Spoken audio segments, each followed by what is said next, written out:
He is tied for Rookie of the Year honors.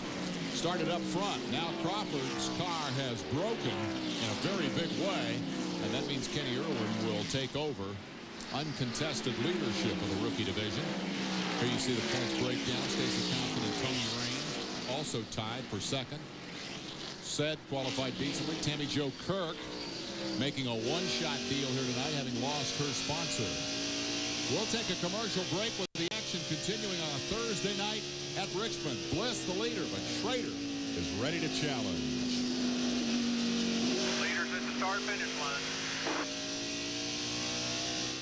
National Raceway, and you can see what's left of Jeff Green's right front tire. That's the reason he was into the wall. In fact, the crew is waving him back in. Here he comes right in, and he is going to make another stop here in pit lane. He's a little far out. I think they're going to take a check and make sure that everything is A-OK before they send him out, since we're still under caution. But they're not sure quite yet what happened. They think that the tire cut down. You better hustle because they're getting the green. Oh, they're going behind the wall. Jeff Green is going behind the wall. Benny, they say they're done for the night, that the truck just isn't going to handle. So we'll try and catch up with Jeff. Get back to you. Green goes back in the air. First restart of the race on lap 51. Mike Bliss, the leader. And Hornaday got that great restart. Goes by Keselowski on the outside to take over the sixth spot.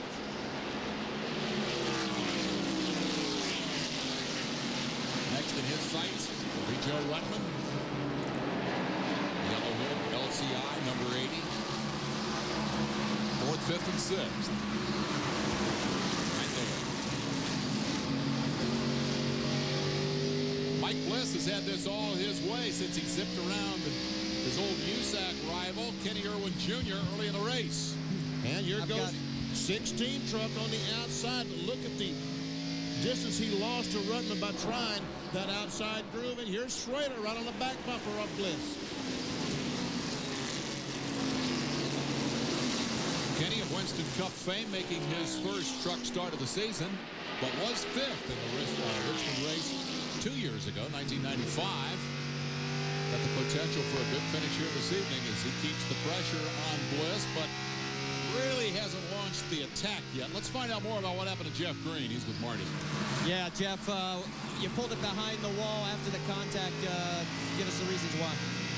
Well, we cut one of those tires. The right front tire cut down.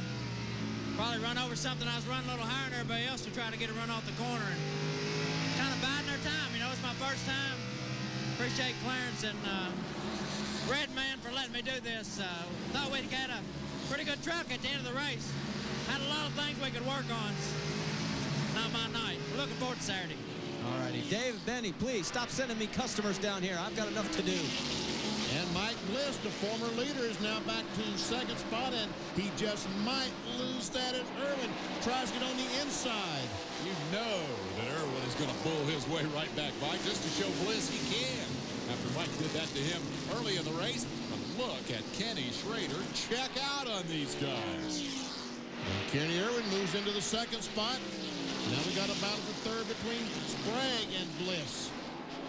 Bliss caught out. Ruttman sitting there. Nope, couldn't get inside to prevent Bliss from coming down. But Mike doesn't yet close the door. Now in turn 1 he'll do so. Well, Ruttman couldn't take advantage. He'll stay 5th. Bliss goes from the lead to 4th. Wow. Follow Kenny Schrader up through the field as he started in 7th spot. Took him 55 laps to get to the lead. Ruttman's going to take another shot now, try to get around Bliss. And now 29, Keselowski trying to get that position back from Ron Hornaday. He lost on the restart. He will do that. Don't look in. Down there. Now Rich Bickle's looking on the inside, just like the spotter told him. Still there. Inside, he's got one with him. 17 in the 3. Jay Sauter is right there behind Bickle to try to take advantage of this. Jay Sauter, who started 25th, has come through this field in a hurry. Going with him. Clear behind the 3. Hornaday suffering. All right. And there goes Sauter. Get inside. Looking now. Here. Clear behind them.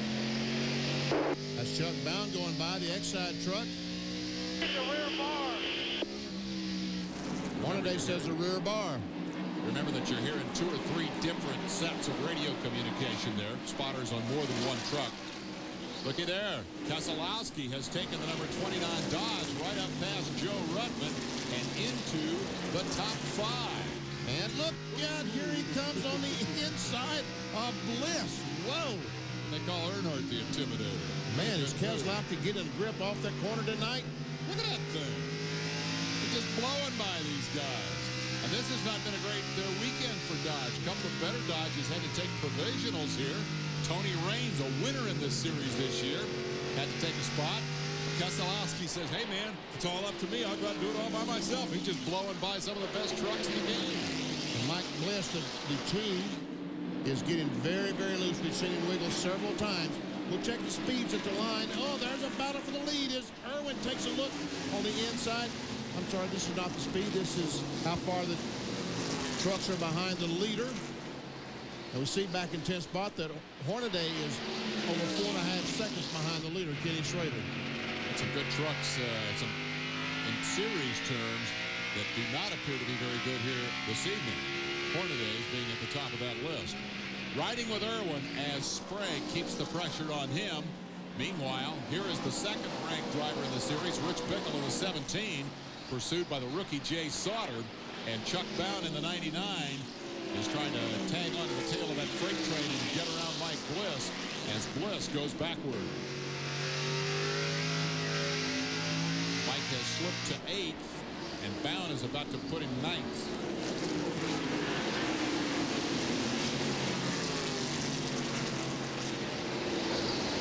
Pretty dramatic evidence here, Benny, of how quickly a truck can go down. Looking inside. Clear. That's a 17, Rich Bickle spotter, telling him that Jay Sauter's looking on the inside. You talked about Jay Sauter. Look, folks, he started 25th, and here we are on lap 63 when he moved into the 7th spot. We can get more on Mike Bliss's truck, I believe, from Marty.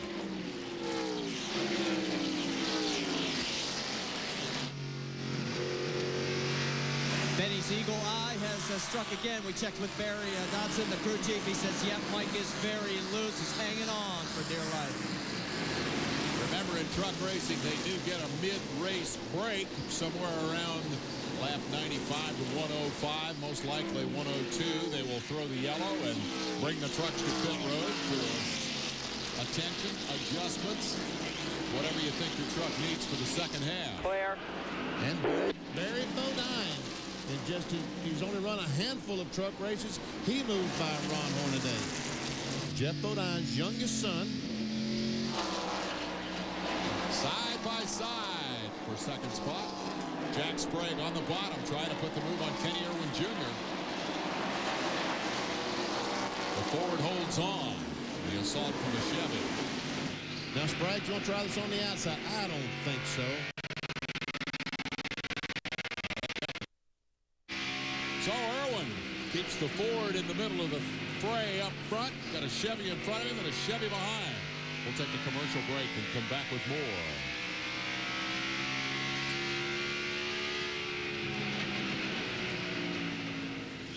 So did we. And the halfway flags have just come out.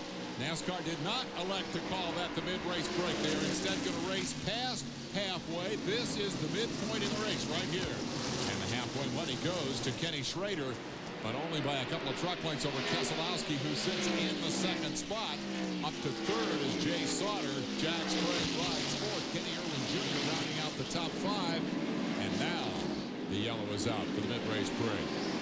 I think the bottom line there, Benny, was that they realized there was no oil or debris or anything on the racetrack. As soon as the truck was clear, they were clear, so they went ahead and threw the green and let them race to halfway. Nothing wrong with that. Nothing wrong with that whatsoever, but we will see the trucks go on the pit road now, and Marty Reed will take over, and it's a lot of trucks going to need a lot of changes, trust me. I don't know if there's a tight truck out there based on what we've seen so far. I'm sure there are a couple.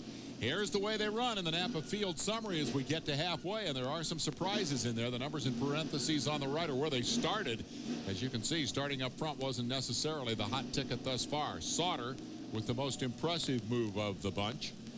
Sprague is right where he started the race. Irwin has gone backward.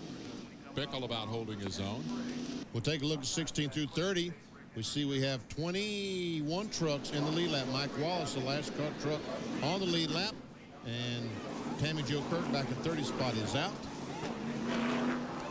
This scheduled to be a 5-minute break, so they'll be hustling down there.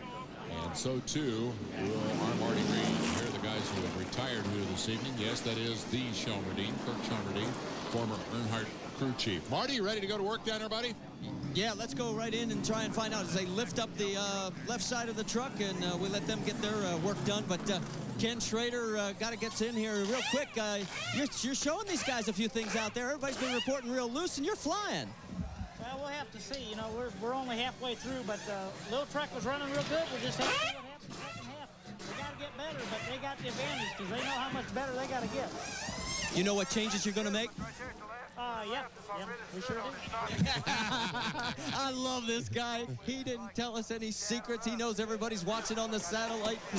And every pit. Let's move over here, guys, and see if we can get a word in with Jack Sprague. They're working underneath, doing some pounding on some fenders. Jack, a little bit of contact going on out there with you and Irwin and a bunch of other folks. Give us an update if we can get the, well, we can't seem to get the window net down, but yeah, this is... Let a professional there handle we that, go. Marty. There you go. Neither Jack nor I can do it, but he's got it handled. Give us an update on what it's like out there. A little physical.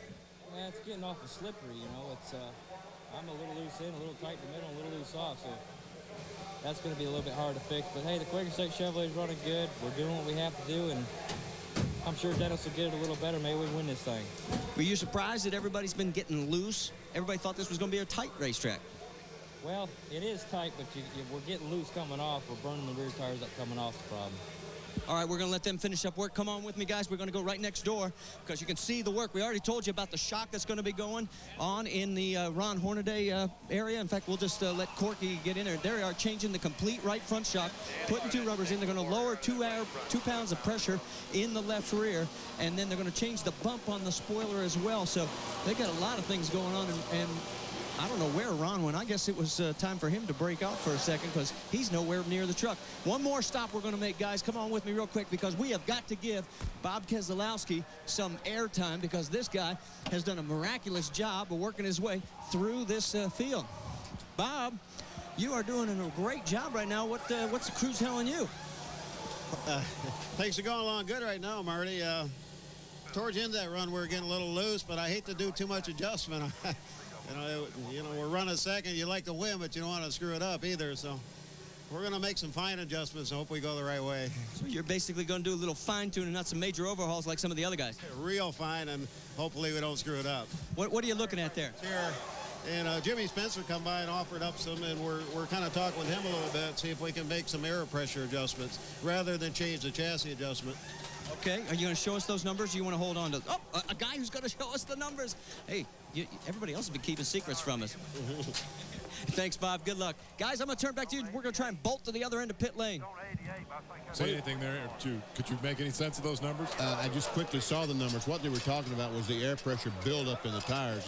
In other words, if the right rear builds up more than the right front, that tells you the truck is loose. And how much they build up, how much more than each tire's build up, will specify what kind of changes they will make. Keselowski, the one guy in that quartet who seemed pretty happy with his truck. Wholesale changes on pit road as these guys try to find a combination to help them win. The Virginia is for lovers 200. Constraints. We now move ahead in this ESPN program. On board with Boris Zed at Richmond International Raceway. Fire up the laptop, stay on top of the NASCAR action. We're going to be plugged in all week long to NASCAR Online, www.nascar.com. Follow them through qualifying tomorrow afternoon for the Cup cars. Also, of course, on ESPN. NASCAR Online is your computer source for all the latest news. Winston Cup and the rest of the NASCAR world. Check this out. Randy Renfro, Racing Randy, That's a piece of aluminum that we can see where it raises up. It is raised up, and Randy can see nothing at all out the rearview mirror. Wow. Marty. Yeah, it's not so much that he can't see out that, but one of the interesting things, Benny, remember the last time we saw him racing on ESPN was at Bristol when he had an awful crash. It forced him to give up smoking. He couldn't breathe well enough to puff on the cigarettes, and he hasn't had one since. He spent 10 days in the hospital from that crash. Yeah, that was a bad hit. And we joke about it now because he's healthy and back in the truck racing wars, and does have a bit of a visibility problem right here. Riding on board with the defending race champion, Kenny Irwin Jr., sitting in 5th spot.